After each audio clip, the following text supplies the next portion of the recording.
I first came out when I was about 17 to my friends and myself, and I didn't come out to my mum until a couple of years later. And my mum took it really well, you know, she wasn't surprised. She just sort of said that makes a lot of sense, and you know, I'm really lucky that I had a supportive mum.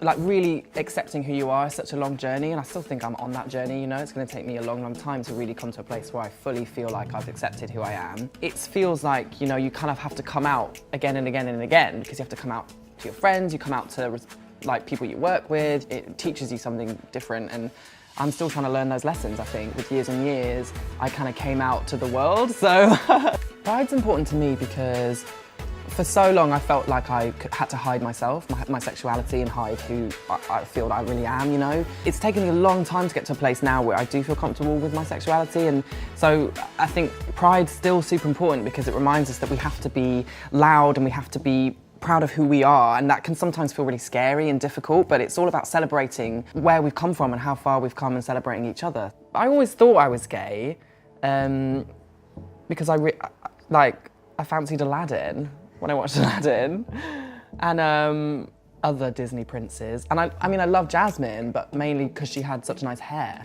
When I was growing up, I mean, I can't remember any out pop stars really. I mean, I knew George Michael was gay, and I was aware that he'd had this quite difficult coming out, and he was in the closet to begin with, and I don't know, it felt like there was really sort of no one out there who I felt kind of represented me. We really can't sort of like underestimate the importance of representation, and we're getting much better now, you know, and we've got so many more artists who are like taking centre stage and having their experiences heard, but we need to kind of, I think, keep encouraging more and more people to get their voices heard and, you know, represent our community, which is so diverse.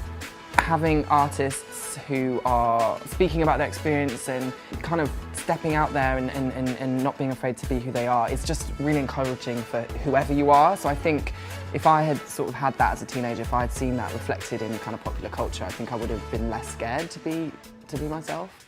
I think our greatest support is each other, and to, you know, I found great comfort and through my queer friends who, you know, can talk to me about their experience. We can share our stories and you know, we can support each other, and it's a bit like we are a family, I think, and we have to lift each other up. Find another queer person wherever you can, and share something, because you almost always find you're not alone.